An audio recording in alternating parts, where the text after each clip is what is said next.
Good afternoon. My name is Shekhar Sanyal, and I am the country head and director of Iet in India. It's not every day that the organization you work for celebrates its 150th year anniversary. A little bit of history about how we came to 50 years. Electric telegraphy reached commercial success in Britain when it was applied to railways, and by 1870, over 2,000 men and 500 women were employed by the telegraph companies in the UK. The telegraph engineers had to know about electricity, which set him apart from the civil or the mechanical engineer. So telegraph engineers had the option of joining one or the other of the existing institutions, the Institution of Civil Engineers, which was founded in 1818, and the Institution of Mechanical Engineers in 1847. But by 1870, they felt that their profession had attained such standing that needs were not very adequately met by other bodies. So the Society of Telegraphic Engineers formally came into existence on the 17th of May, 1871. The prime mover of this endeavor was Major Frank Walton. The first president of this society was Lord Siemens. Prior to this, the Society of Telegraphic Engineers also on 22nd of December 1880 decided to alter its title to reflect the changes in electrical technology of the day and was renamed the Society of Telegraph Engineers and of Electricians. And in 1887, on the 10th of November, it became the Institution of Electrical Engineers, or the IEE. The institution grew in quite a number of size, and therefore it was able to collect financially. It became better, and therefore it was able to buy a lease, remaining 76 years of lease, of a 99-year lease on the Royal College and Physicians and Royal College of Surgeons of England for a sum of £50,000. This site, which they bought, is now known as the Savoy Place, which is the headquarters of the IET. The IET is actually made up of over 40 predecessor organizations that can trace their history back as early as 1854 with the Society of Engineers. In 2005, the Society of Engineers was absorbed in the Institution of Incorporated Engineers, and then later in 2006, the Institution of Incorporated Engineers merged with the Institution of Electrical Engineers to form the IET, or the Institution of Engineering and Technology, which now has over 168,000 members worldwide, spread over 150 countries.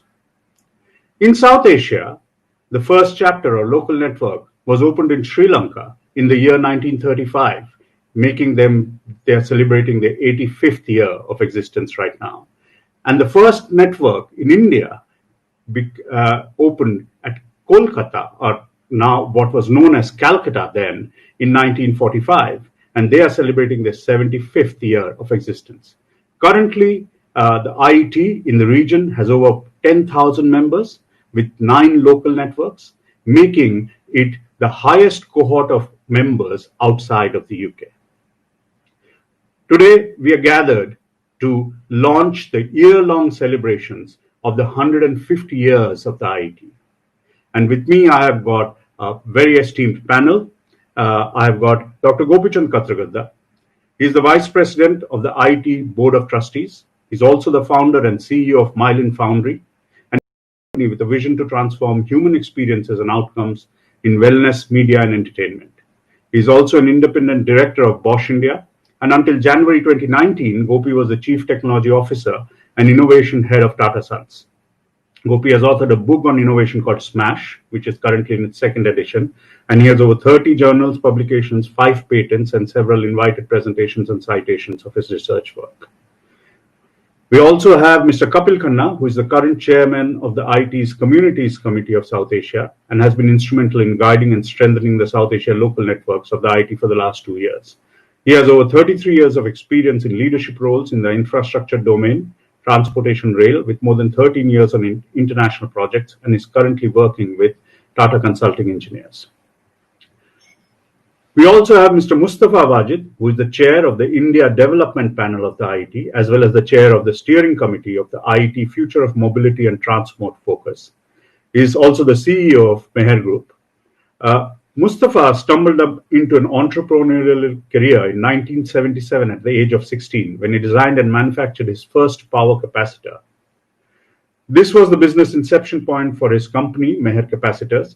He then went on to build and lead the team in Meher. Today, as managing director and CEO of the Meher Group, he guides Team Meher in its growth transformation via businesses across power engineering, e-mobility, digital domains, in addition to strengthening the Meher Care Foundation, their non-profit arm.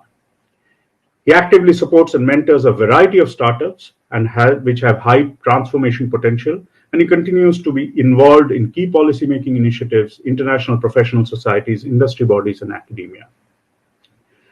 We also have Mr. R.N. Rajput. Mr. Rajput is the Group General Manager, Electrical in Indian Railways.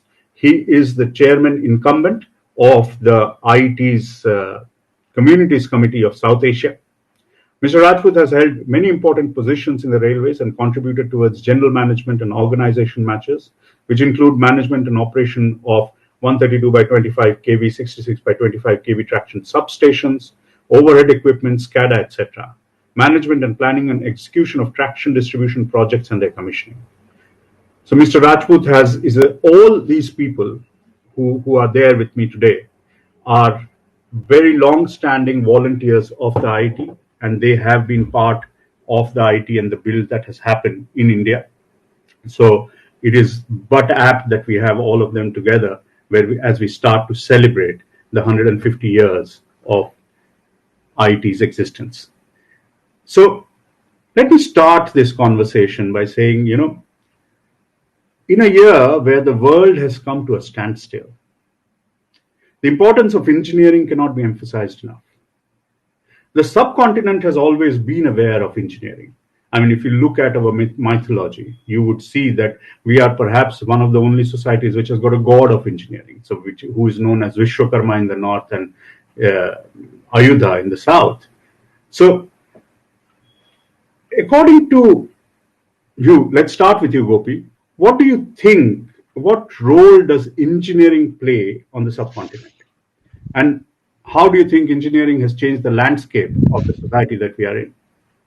Thanks, Shekhar. First of all, thanks for giving such a wonderful historic view of IET. And definitely, a lot of stalwarts started their careers with telegraphy, including Edison, who founded General Electric and then moved on to electricity. And it's wonderful to hear that history again coming from you. So your question about the role of engineering and in this subcontinent is very apt for discussion today, and I eagerly look forward to hearing the views of my co-panelists as well. But I'll give you a view. I'm a Bangalorean, born and brought up here. So in a way, I've grown up in an engineering culture, and you would know that in Bangalore, the old cantonment and the post-independence Bangalore, we had a lot of public sector, and a lot of this was about engineering. So we had the Hindustan Aeronautics Limited, we had BEL, the Bharat Electronics Limited. We also had Defense Labs, LRD, Electronics and Radar Development Establishment, and the place where my dad worked, which is the Aeronautical Development Establishment. Of course, we had HMT. Many of you will remember the Hindustan Machine Tools, which produced great watches. All of these we also had nicknames for. For example, HMT was called Half Motte Tale, which means a bald head, which I didn't know that I would end up being at some point. But this was the culture of Bangalore. Pretty much all our parents were engineers, or they were entrepreneurs, and we grew up in this environment of engineering. So the role which engineering had for this nation initially was about jobs. It was about providing livelihood. It was about creating the next generation, and the next generation happens to be Infosys and TCS and TCE, which all have strong bearings in Bangalore. But also we opened the doors first to global participation into the engineering talent pool.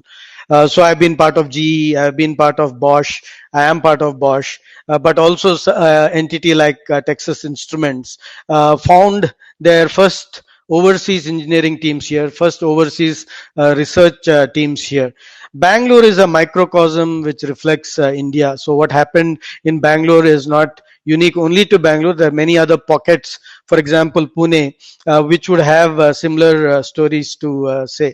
So to answer your question, the role engineering played in India has been that of creating jobs. The role engineering will play in India and globally as we move forward is to look at human health and comfort without forgetting the environment. So we will be engineering a better world, just like IET aims to. Thank you, Gopi. In fact, I also grew up in a similar milieu. I grew up in Bokaro Steel City, which was a steel plant, and it was a city made up of engineers, all various kinds of engineers of all hues and kinds. And I mean, I quite echo what you just talked about. But let me move to Mustafa. Mustafa, what do you think will be the areas that engineers and engineering needs to focus on in the next decade that's coming through? We are at the cusp of a decade. And where can they make the biggest impact? Yeah, I mean, thank you so much for inviting us on this, and congratulations to the IET for starting its 150th year celebration. Electricity in India has had curiously, it's 130 years, just over 130 years since electricity came to India. This is something that many people are not aware of. And the reality is that India got electricity just about 10 years after the UK got electricity. And this is something which puts things into context. In 1947, when we gained independence, we had about 1 gigawatt of installed capacity. Today we have more than 360. So in 70 years, to go from 1 to 360 has been quite a journey. I'm sure that many engineers have contributed to that, many of them whose names we do not know, many of them whose names we know. Bangalore has had a special place in this because the city actually got electricity in 1902. That was about 118 years ago. And I'm proud of the fact that in my family, of course, I'm an entrepreneur, but I come from a family where my grandfather was an electrical engineer, my father was an electrical engineer. They worked for the government. I'm also an electrical engineer, so obviously there's something wrong with the DNA. So having said that, we have seen our country transition to, I think the need for engineering and the importance of engineering is changing. When we were in college, there was a very popular movie that had been made which reflected these kind of milieu of the times and the flavor of the times, and that was called Roti, Kapda or Makan. And I'm sure many people in my generation and others may know it because it was made by a very famous movie actor called Manoj Kumar. In mathematics, we have two conditions, necessary and sufficient. Roti, Kapda and Makan is a necessity. Nobody can dilute or dispute that. But it is now no longer sufficient. And that is the big change where... if I may interrupt, Roti, Kapda or Makan, just for people who are internationally viewing us, if you can just give the English names as well. So it means bread, clothing and housing. And in the literal translation. So these are the basic necessities of life, something to eat, a place to live, something to wear and a place to live. But I think we are heading in a very different direction now in India. We are not only India but rest of the world. And it's important to keep the first part of the bread, the housing, the clothing and the housing or roti, kapda and makan as a necessity, but it's no longer sufficient. What is sufficient will now have to be more about electricity, more about digitalization, and more about mobility. And electricity, unfortunately, without voltage, you actually will be dead. This is a reality of the modern day. Today, if there was no voltage available, we wouldn't have this meeting. We wouldn't launch this event. So this is the reality, and I think engineers have a very important role to play in all these three areas. The other thing is that unlike in the until the recent past, there were silos of engineering disciplines. I think the next challenge is multidisciplinary. It's not going to be easy for an engineer to say that my branch is this and therefore I can't talk about or take responsibility for something else. I think the physics and the maths will have to come more into focus, and engineers will have to become much more multidisciplinary to deal with the new changes in electricity, which is coming into mobility, which is going towards wireless, which is going to power the digitalization, which is talking about connectivity, digitalization, electric vehicles. I mean, the whole lot. I mean, you go across the spectrum, the challenge for transformation of society and improving quality of life will now rest, I think, equally on engineers as much as it rests on policymakers and government. This was not the case until about maybe 10, 15 years ago, where policy making and government decisions and these kind of things influenced the quality of life much more. But going forward, I see the role of engineers being far more important in transforming the quality of life. And finally, coming to the COVID pandemic situation, the entire technology transformation that is undergoing right now in healthcare is driven by a combination of engineers and doctors. Now, this is adding a new twist to the term multidisciplinary. It's like a Venn diagram. So even doctors and engineers have to work together now. So this was an isolated silo. I mean, we would make jokes at doctors would make jokes at us. But frankly, now the joke is on both of us. So we need to now kind of work much more closely together if we are going to tackle not just the current pandemic, but God willing, we don't get any more of these, but to protect ourselves in healthcare terms at a society level. Engineering and medicine has to come together much more closely going forward into the future. Thank you, Shekhar. Back to you. Thank you, Mustafa. In fact, I think we have got a trick right, because all the things that you mentioned, this might be an apt time to talk to the audience and tell them that we are doing all those things. We have got a panel on the future technologies. We have got a panel which is focused on future of mobility and transport, as you said, and we've got a panel which is focused on the future of work. So all these are the things that you spoke about.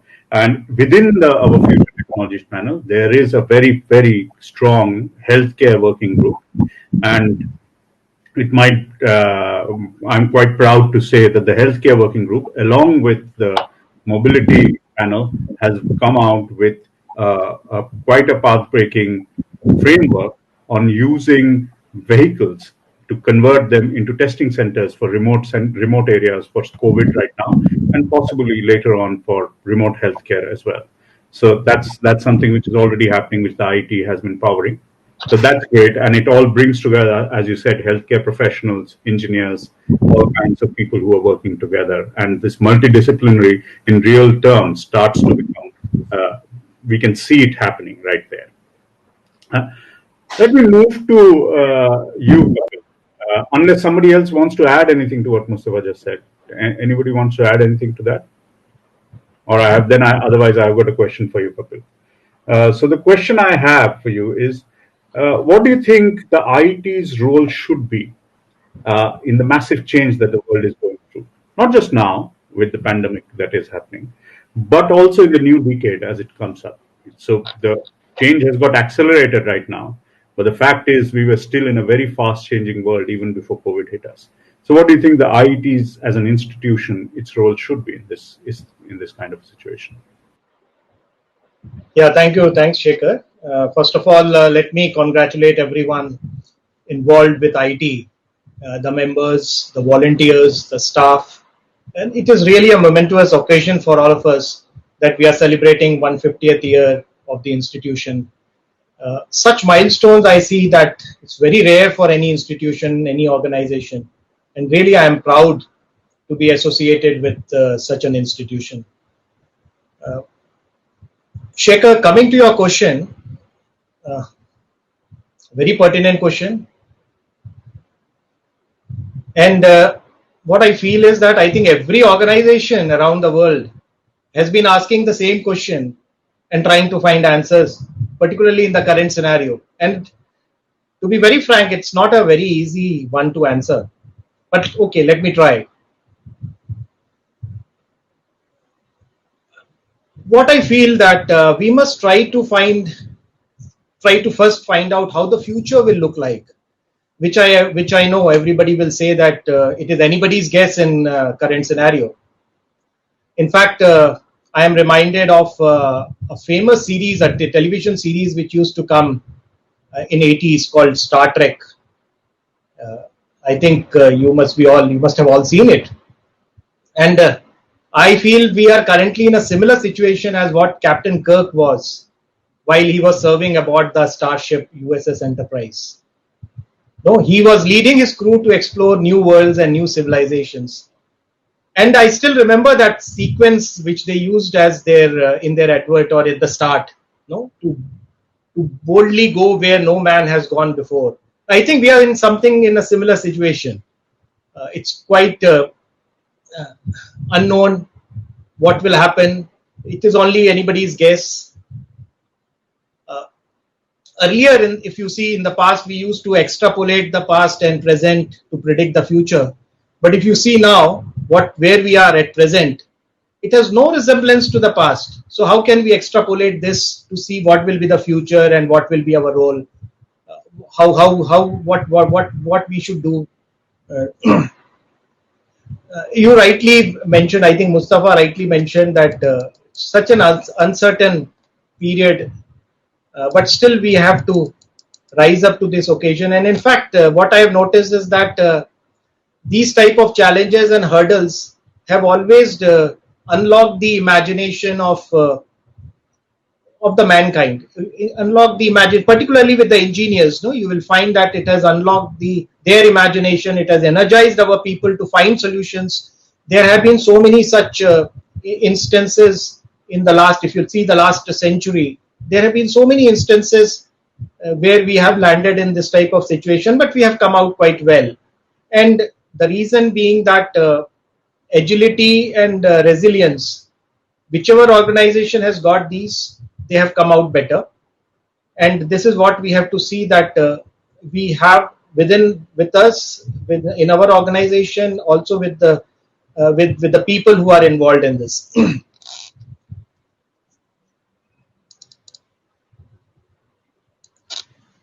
Now, coming to the specific question, now this is just what I feel that how IET can play, how IET can contribute in this direction.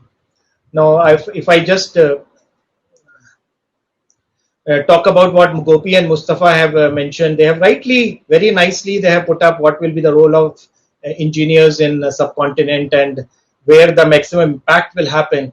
In fact, all that story what Gopi talked about Bangalore, no, it reminded about our those days when we just came out from the engineering and were trying to look for the job. It was only these public sectors which were there with us in those days. But how things have changed. So, one thing which I feel is that IET's role should be aligned to what is our vision and mission. And I will take just a few seconds to repeat that.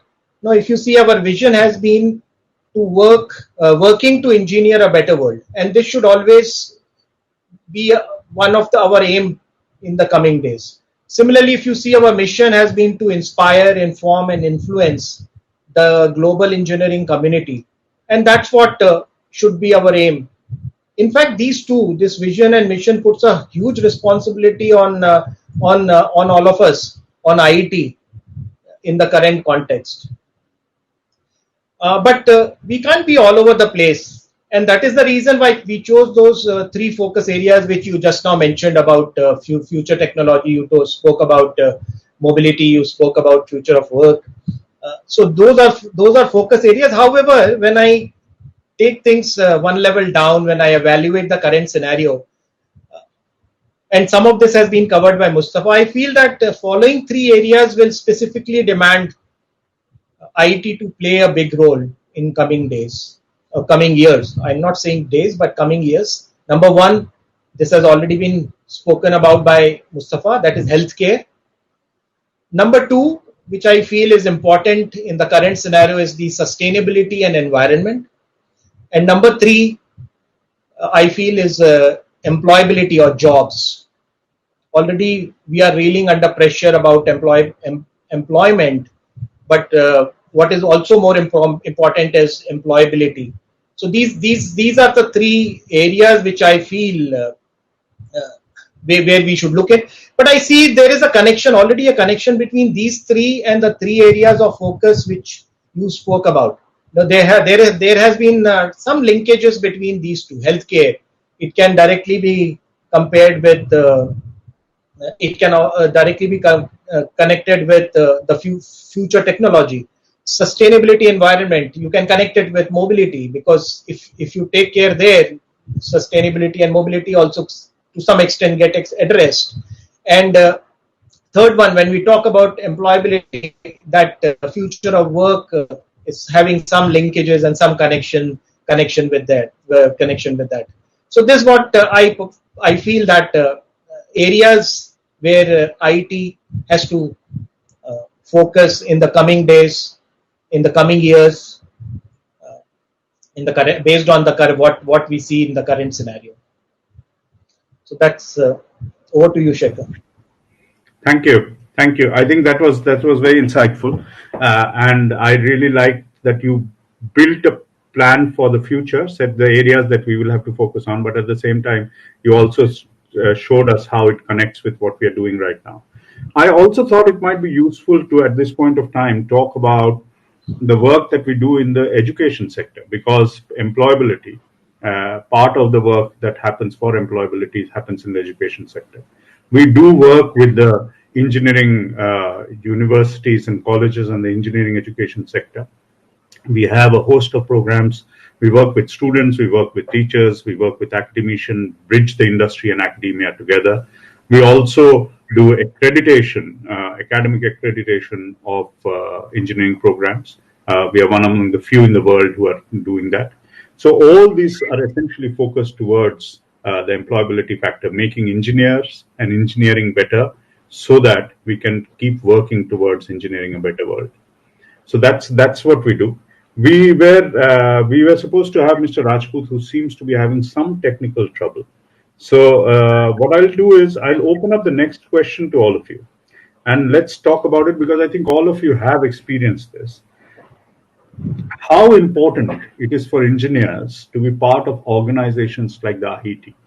And I'm not just saying just the IET, but all kind of engineers, professional societies which are there. How important it is for engineers to do that. And I'll tell you where I'm coming from. Because in a research that we did about 4 or 5 years ago, we found that young engineers who are just coming out of their universities and getting into jobs, somehow we're not seeing the value of becoming members in organization, which seems to have changed in recent times. But there is still a large number of engineers, young engineers, who probably do not realize the value that a membership to organization like the IIT brings. So why do you think it's important, first of all? And if yes, then what is the importance? And any of you could pick it up.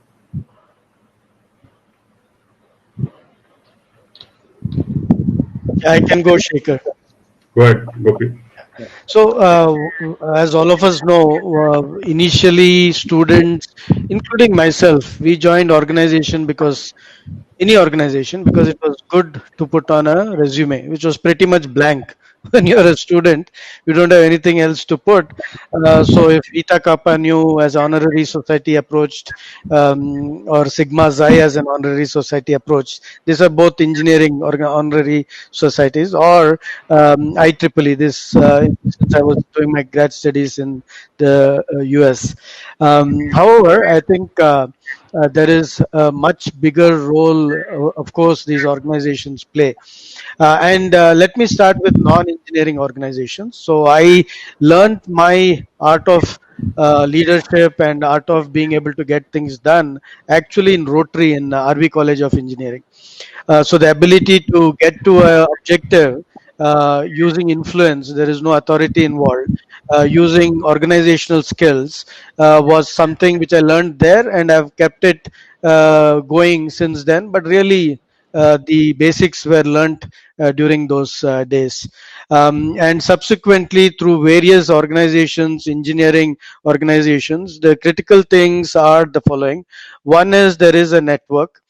So I have met some wonderful people who I leverage at the IET. As an example, Mike Carr, he is the past president of IET. He is also an advisor for my company. So I can give you many more examples, but the network is extremely critical. There is access to information.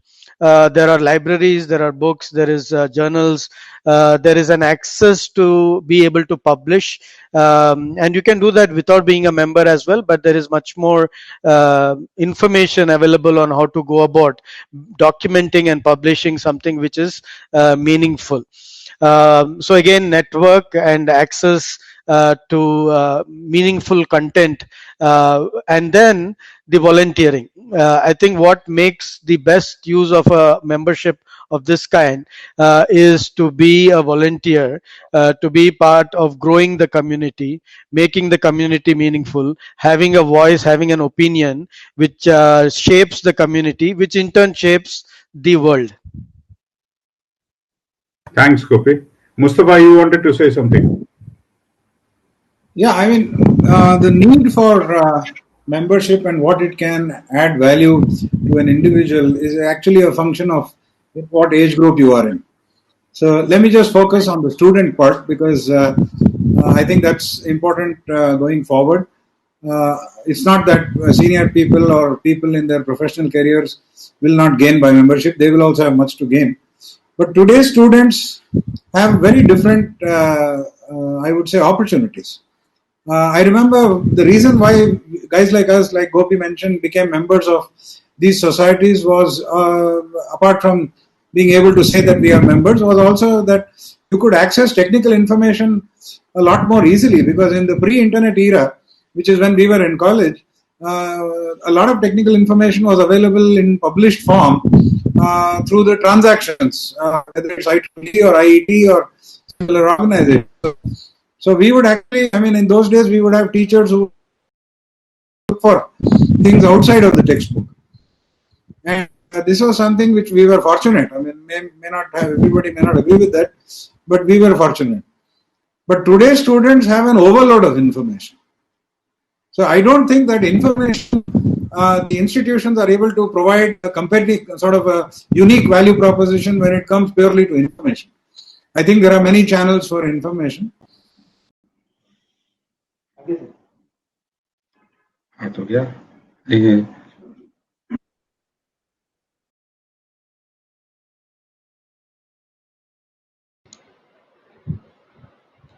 Shekhar, you're on mute. Yeah, sorry. I think we lost Mustafa Saab right now, but at the same time, he's back. Mustafa, did you complete what you said? For that. Is there anything else you wanted to say? Yeah, so to value, I would young people to join a professional would be primarily not their information level, but their skills. A lot can be personal and so on and so forth. So these improve exponentially when you interact with people who are in the same sort of profession of engineering at different age groups. I think the second thing is that you also pick up a lot of new ideas. And new ideas, while they can come theoretically from different sources, sometimes it is just an off the stray off the cuff remark of somebody that gives you a new idea. So participation is important. Just becoming a member is all right, but if you don't participate, you lose the advantage. And the third thing finally is that yes, you will be able to put together these two soft skills and networking, and this can further your career either in a professional sense or in an entrepreneurial sense. These are, I think, the three important issues for young people to join professional societies. They are very different from what it used to be when we joined professional societies when we graduated in the 80s. Back to you, Sheikh. Yeah, thank you, Mustafa. I just have one question more for you, Mustafa. You made your first capacitor when you were 16 years old while you were studying. Did, at that point of time, membership to any of these kind of societies help you in any way in building the organization that you built? Yeah, in those days, yeah, I joined the IEEE when I joined engineering college, because nobody will admit you into these institutions when you are doing +2.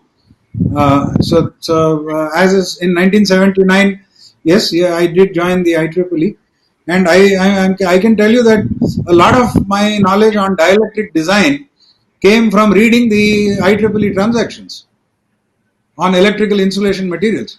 Now that was a very different need that I had, and the thing was that you had to go to all the way to the Indian Institute of Science library, because that's where these transactions could be Xerox copied. Yeah, Shekhar, if I can add, if you don't mind. Kapil also had a point. Just to follow up on Mustafa's, um, I agree with Mustafa. I think the way information is disseminated has changed, but the critical thing still remains that while there is a lot of data out there, that translating to information, that translating to insight, is where a good engineer differentiates from a also being engineer. And the based on the folks that we are working with, people like Kapil, Mustafa, and myself, the good engineers are the ones who still read quite a bit. They learn from others. They build on top of that. They learn from the past as well. See, today there are various ways of disseminating information, like GitHub, for example. Neither Git nor Hub would make any sense to Mustafa or me in the past, but right now, not only is information there, but also pre-developed code, data such as 3 million faces if you want to train on AI, all kinds of things are there. And also the documenting practice is getting better. See, in India, if I were to pick a lacuna amongst engineers, one of that would be zero documentation. Nobody documents anything. That is changing, thankfully, and I'm so happy.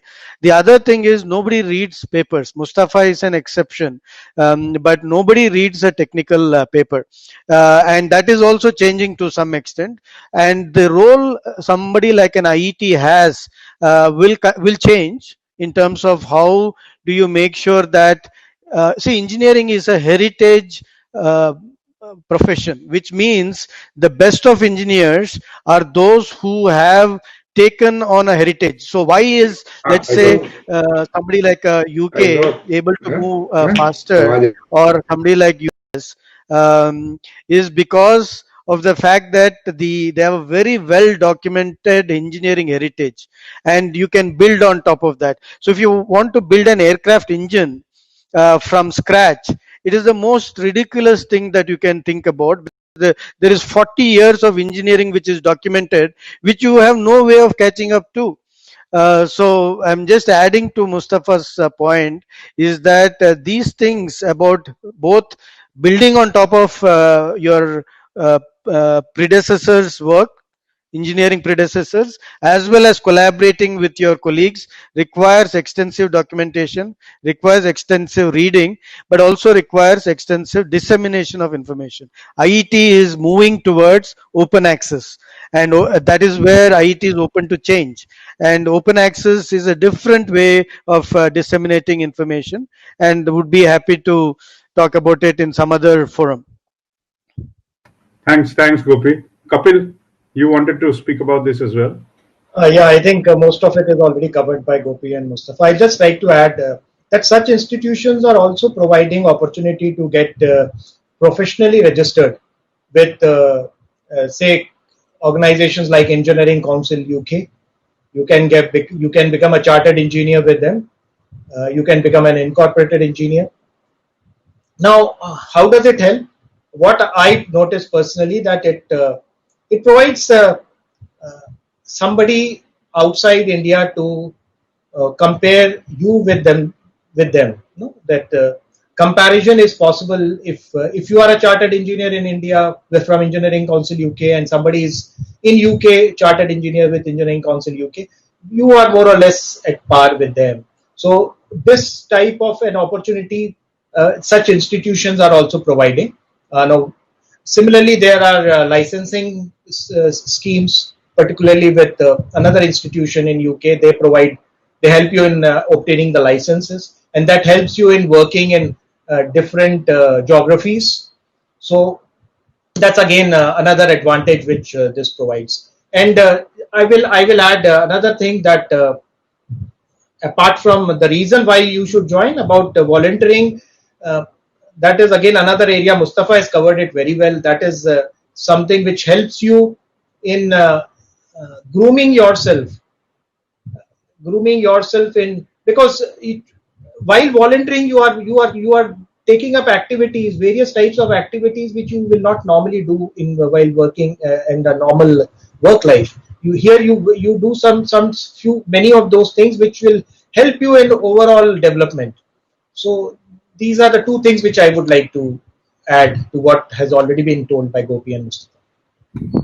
Right, thank you. And obviously, Just a small addition, Shekhar. I think it's important that young people particularly understand the difference between learning and self-development.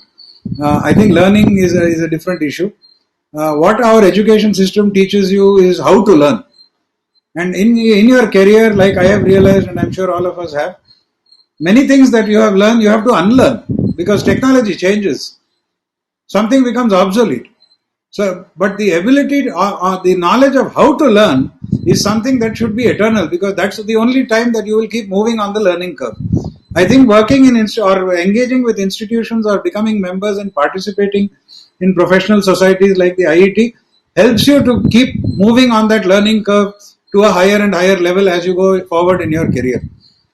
Development is a different thing. That comes when I interact with people, I volunteer, and so on and so forth. That makes me a better rounded off person. I can make a better presentation. I can talk to people. I can talk to a bunch of people and explain things to them. These skills will help me in my career in many ways, not just at one or two occasions, but throughout my professional life. I got the sound again, Mr. Viat. Mr. Rajput, are back on after going back and forth for quite some time. Can you hear us? Mr. Rajput? Hello? We lost him again. Yeah.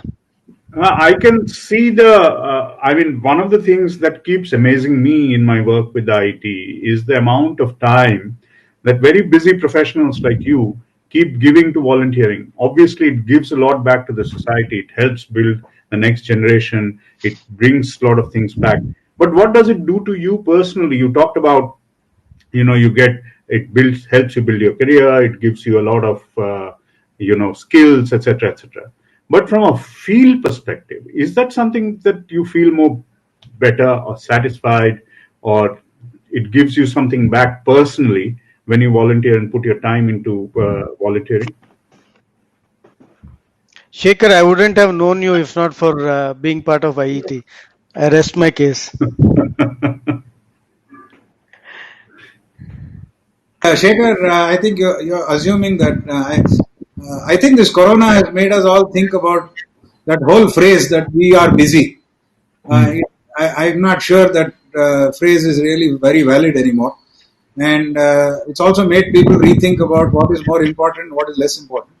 And I completely second Gopi that some of the best people I've met are through the IET networks, made new friends, and added a completely new dimension to a whole range of activities. And that includes people on this panel or on this group, so and many more. So I think that has added a significant amount of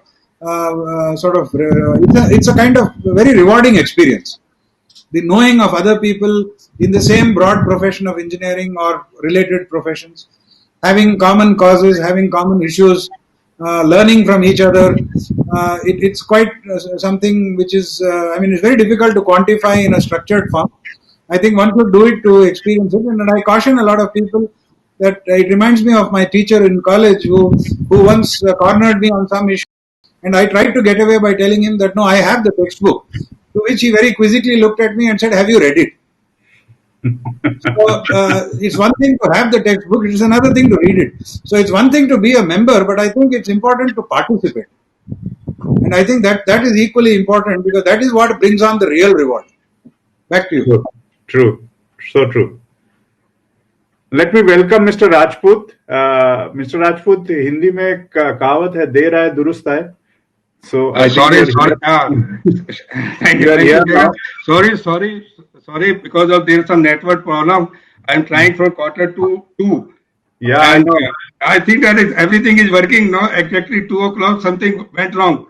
I don't know. Then I Sir, have it's called switched the to Murphy's laptop. Law. It's Yeah, called the Murphy's Law. When things have to go wrong, they will go wrong. yeah, But yeah, we're coming to the close of the thing. Let me ask you this question about volunteering, which I have been asking the yeah. other panelists.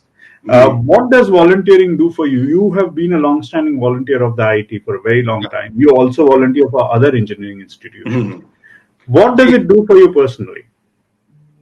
personally, if you recall, I joined IET when it was IEEE. It was back in 2004 and 2005. So since then, I am volunteering for IET, and you have rightly said that I am volunteering for other institutions also, like Institution of Engineers, where I hold all the position available there, from honorary secretary to chairman. And at present, I am the chairman of Safety and Quality Forum, which look after the safety and quality of the industries and academia, all the covering all pan India basis it is. So, if you want to progress, because this is, at present, this is a, changing environment. Technology is changing very fast. Everybody knows it. Because now this era has come for the digitalization. We are using at present, we are on digital platform only. And artificial intelligence, AR, VR, all are available, robots are available. And we have to take the advantage of available technology. See, when we meet and networking, volunteering, important thing is that because you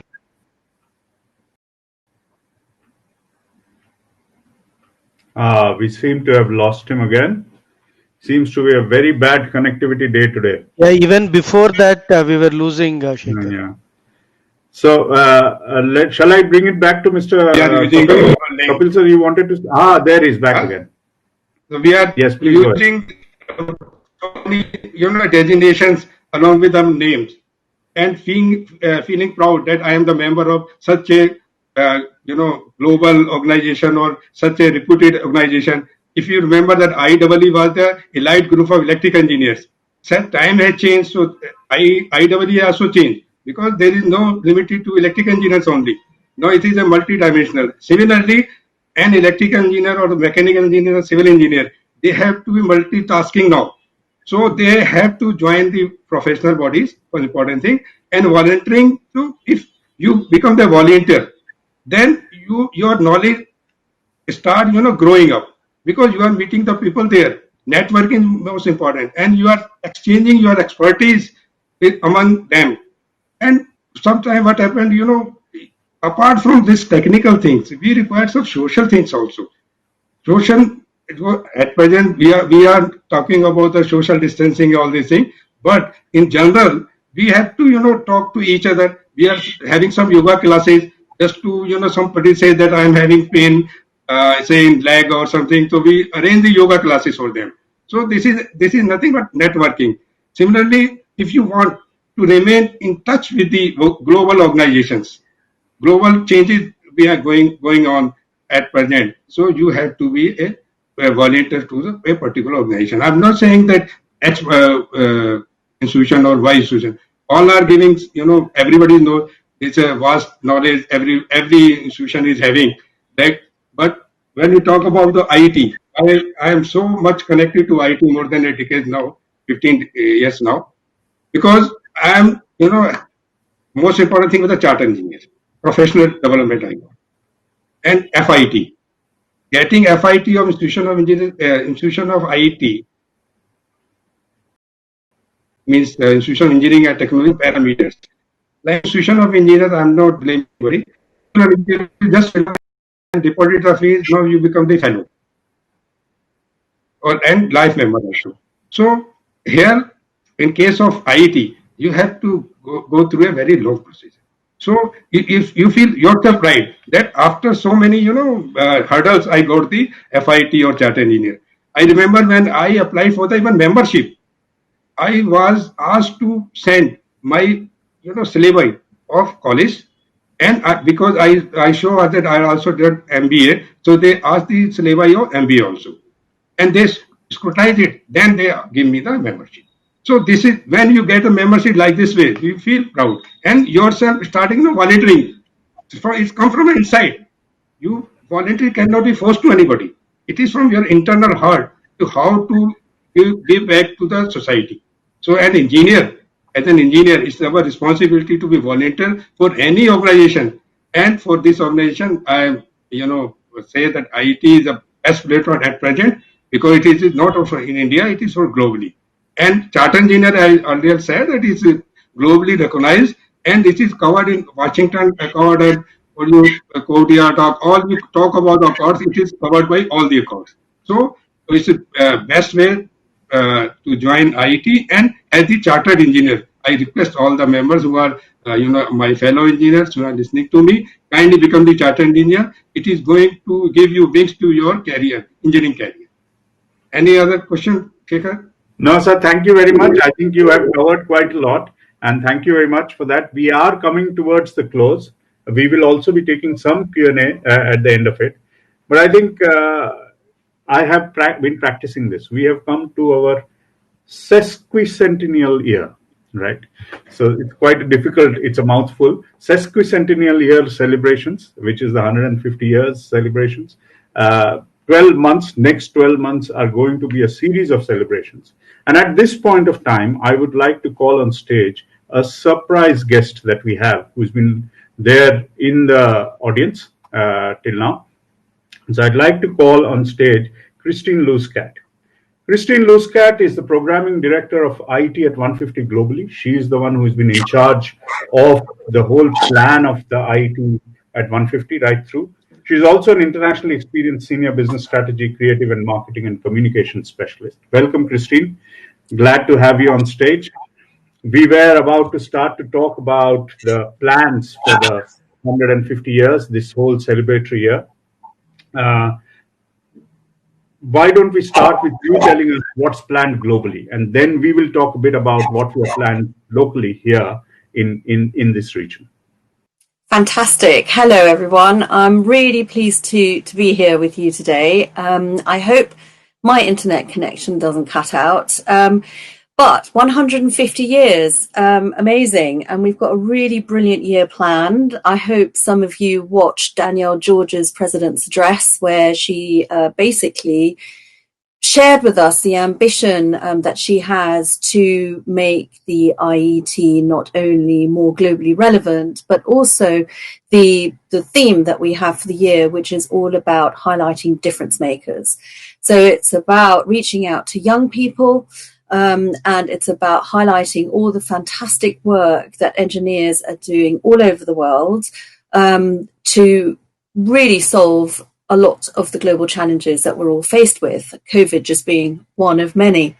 So the first thing we're going to do under the Difference Makers banner is we're going to launch a global youth campaign.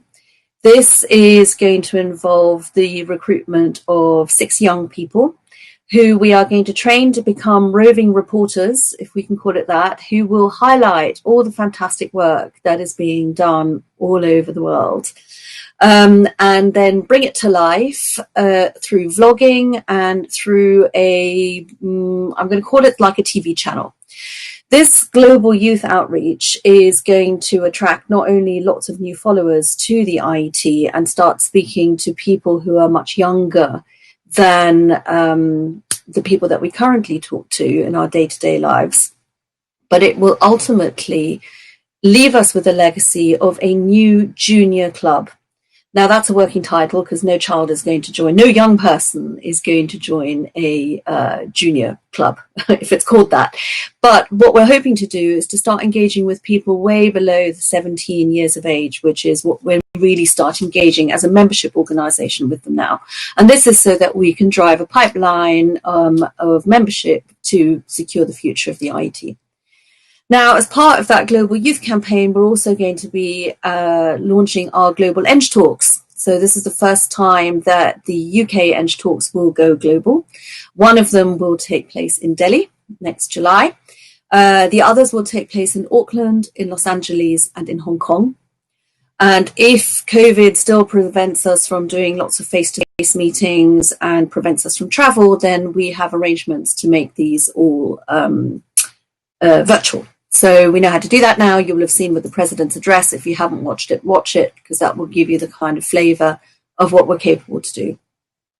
The other thing we're doing is we're launching at the end of this month a children's fiction prize. This is with the Times newspapers in the UK and with a very well-known publishing company, children's publishing company called Chicken House Books.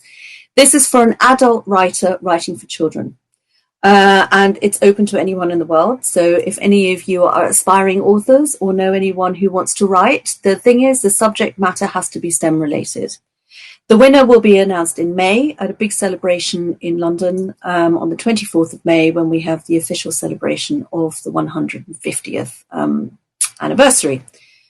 The other thing we're going to do, going outside the traditional bubble of engineering, is we're going to be launching a fashion challenge. So this is a manufacturing futures prize, which we're doing with the Fashion Innovation Agency here in the UK. Again, it is open for international submissions. And what we're looking for is for engineers and fashion designers to work together to bring a lot of the manufacturing capability that currently sits in academia. This is particularly around things like wearables and sustainable solutions into industry. So it's helping the fashion sector make a difference through the use of engineering. So that's quite exciting. We're excited about that. The other major international thing that we'll be doing is we will be sending a replica of our 100 Ideas That Changed the World exhibition that sits in Savoy Place currently to the World Expo at Dubai in October 2021. For those of you who know, it should have taken place right now, but it's been postponed by a year. So we will be part of the UK Pavilion's permanent exhibition space. And to give you an idea, the UK Pavilion is expecting 1 million visitors a month. So up to 6 million people, if not more, will see this exhibition and will be able to tweet and talk about it, which is fantastic. The other thing we're going to be doing in May at our celebration is we are going to be highlighting 10 papers that changed the world. So we'll be shining a spotlight on research and the importance of research and engineering, particularly the sort of the long tail of research. And we're going to be looking at InSpec to basically release a league table of the 150 most respected researchers in engineering and technology at the moment. The Engineering Open House, which traditionally has taken place in the UK, will take place on the 23rd of July next year in the summer. And we're going to be working with Shekhar and his team and all of you good people to make sure that we can extend the footprint that I know you already started with this a while ago, but this year we want to make it something really special, and we're going to ask partners throughout India to open their doors to young people who want to come in and find out a bit about a career in engineering, or just find out what engineering actually is all about. You will have seen maybe through our recent comms that we asked for nominations for the IET STEM Personality of the Year. Thank you for those of you who sent submissions. We had hundreds, literally. We've now shortlisted them to 20, and we've got a little way to go. But again, they will be announced in May next year, and we will be hoping for a keynote presentation from the winner. And finally, we've got the Global Activation Fund, which some of you have bid for. And I think Shekhar is about to tell you a little bit more about what you're going to be doing in India. But basically, we've got 35 events happening around the world, some of which will take place where you all are. And so that's all I wanted to say today. I also just want to say thank you very much for all the hard work that you do as volunteers. The IET can't live without that energy and that positivity that you all contribute. And thank you very much indeed. Thank you so much, Christine. Thanks for giving us a full view of the whole year which is coming up. I know you will have to leave right now, so thank you very much for doing this at such short notice. And we will keep seeing more of you as the 150 years keeps going on. We look forward Wonderful. to the celebration. Thank you very much. Bye, everyone. Bye-bye. Right, so let's come to the region, the South Asia region, as to what we are going to be doing in this region in the next 12 months. To start off, as Christine said, of the Global Engagement Funds project, 5 of those projects are happening from India and Sri Lanka. So 4 of them are happening in India, and 1 of them is happening in Sri Lanka. Which these are bids that were made by our local networks. 4 bids from India and 1 bid from Sri Lanka won those bids out of those 35 of them which are happening in India. Also, there is an NSTOC which is happening in July, towards the end of July in Delhi. There is going to be a glittering globe. It's going to be a glittering ceremony. A global icon is supposed to be coming and speaking in the NSTOC. There is a possibility of junior NSTOC also happening at the venue around the same time. Now, these are both things which are still in conversation. We are still talking to a few people who are global icons, and we should be able to announce the name very soon. We are also launching or relaunching our extremely popular and very, very well received IET Scholarship Awards, which was the IET Scholarship Awards for undergraduates. We are relaunching that. So in the year 2021, we will have the scholarship awards, and we will be giving winners away just like we used to do before. It is a prestige scholarship. We have had some fabulous winners in the past, and we have seen them go from strength to strength. We will also be trying to bring you a story around all these winners as to where they are right now after winning the IET India scholarships in the past. We're also launching a number of awards in the next year, which will come together in one single kind of a ceremony, large ceremony. So we will have awards which are around the 3 areas that we work on: future technologies, future of work, future of mobility and transport. We will have award around the 4th area that we work, which is around education. We also will have. We will also be felicitating our volunteers, the icons who are working to make engineering and the impact of engineering strong in this part of the world. So these are a few of the things that we are doing. Also, we will be trying to meet about 150 people, or meet or learn about or talk to about 150 people who are, by various ways and forms, impacting engineering and the way engineering impacts society. So in this period of this year, we will try to reach out or at least learn about these 150 people. Plus, Gopi has been telling us about a film. Gopi, why don't you tell us what film we are talking about? That's a surprise, Shekhar. But yeah, I think it's important to celebrate engineering, the past, present, and future. And in the region, we have had wonderful examples of great engineering. Of course, Shekhar mentioned mythological and Vishwakarma, and the stories around that, including wax palaces and Pushpaka Vimanas flying, are things, whether real or imaginary, are still, from a thinking standpoint, needs to be celebrated. But also moving into something more real, we can celebrate the fact that carbon steel, from inception to very recent times, was only made in India. We can celebrate that modern rocketry emerged from India. We can celebrate that much of engineering globally is being driven by Indians. We can celebrate that the future of the world requires us to think more around the planet and the environment. I believe that as Indians, we have an ability to contribute a little more, maybe, than other regions.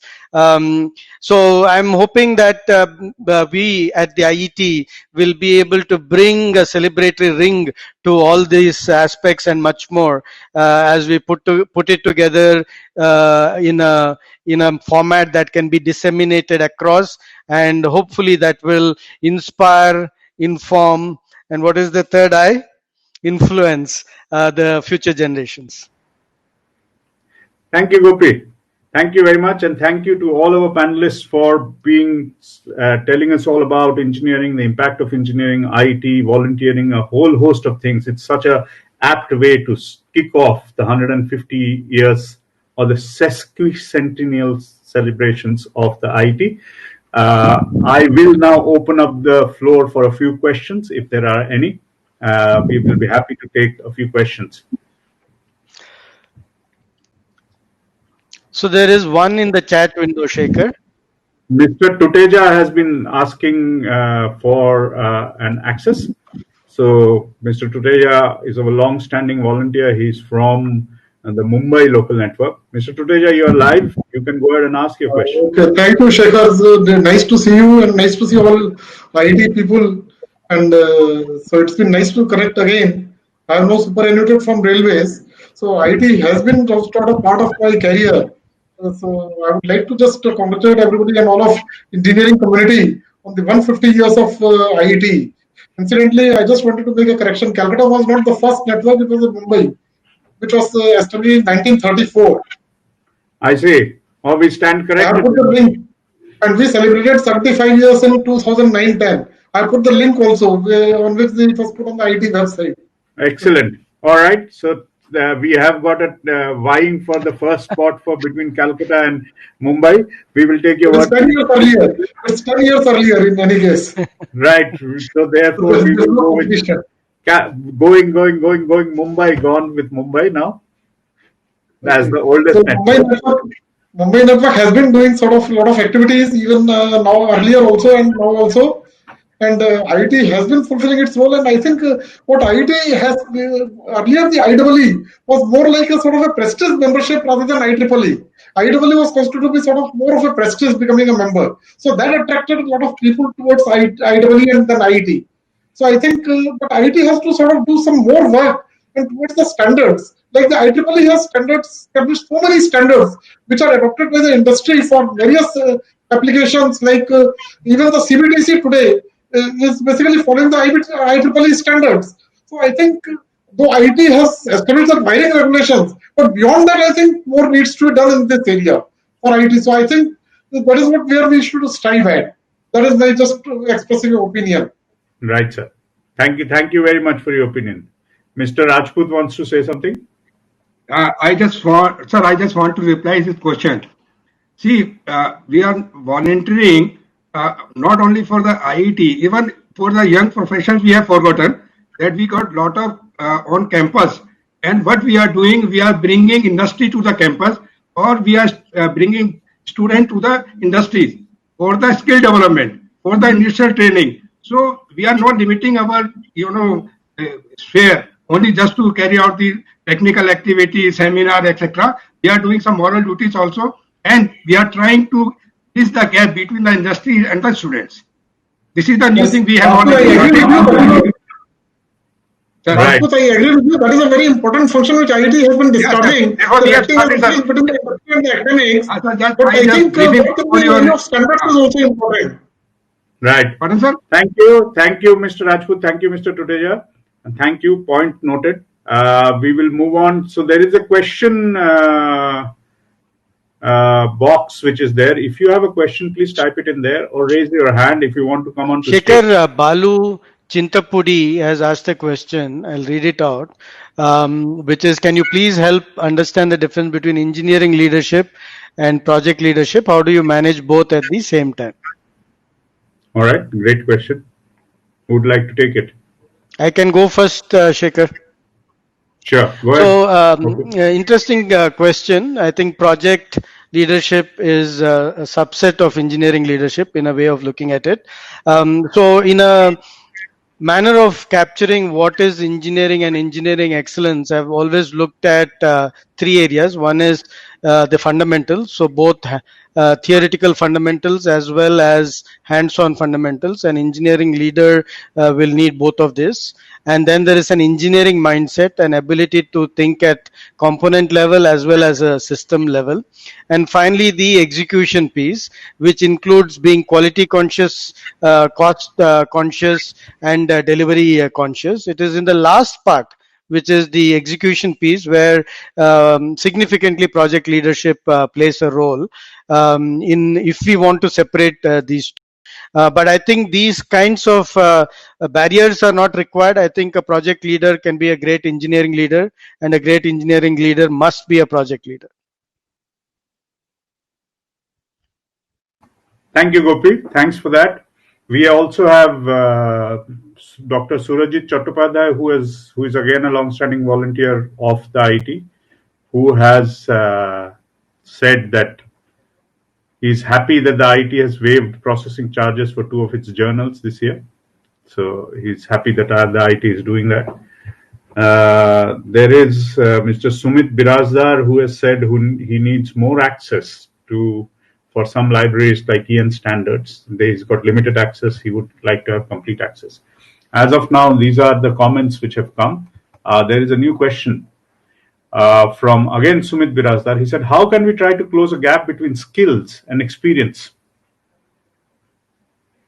Very interesting question.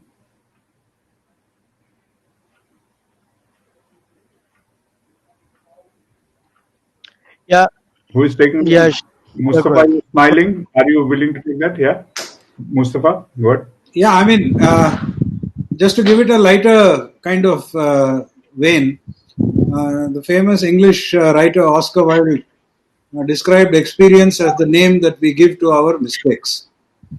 And if we say, I say I have a lot of experience, which I do, which means I have actually made a lot of mistakes. So I think we need to remember that at one level, experience is important.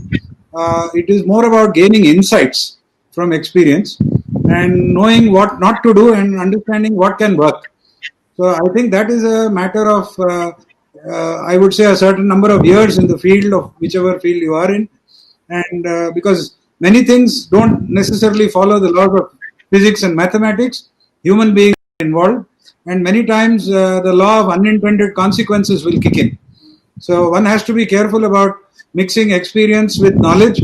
While knowledge is essential, I mean necessary, it's not sufficient. And what is the sufficiency comes only when you are able to understand the real world situations where what one has gone through in the past, and about the ability to manage and relate to people. I think that is really the value of experience more than on the technical side. Technical side, it's very easy to learn. One needs to apply mind, and there was a popular remark made by somebody, very well-known personality, that if you apply your mind, you will learn 80% of anything in 6 months, and the last 20% will take the rest of your life. So that kind of thing. So we have to be a little cautious about giving weightage to one way or the other.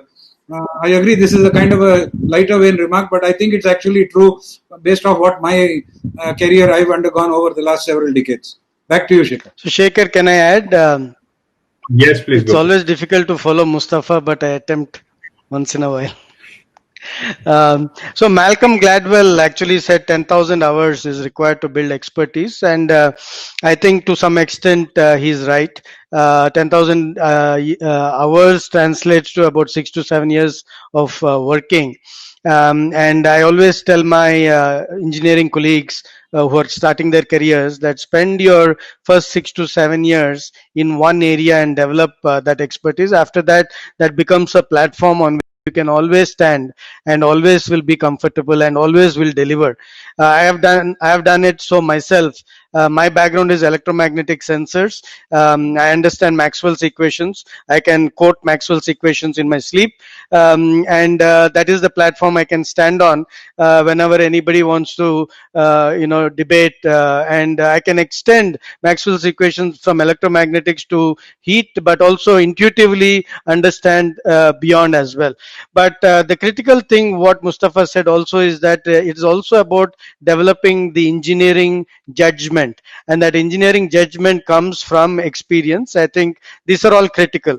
At the same time, the ability to bring in new technologies, new thinking, new needs of the market, and bringing in an energy and bringing in a future which is not going to be made by people who are both feet in the past, requires that you have a little bit of respect for not being tied down by the rules of the past, not being tied down by the technologies of the past, and be willing to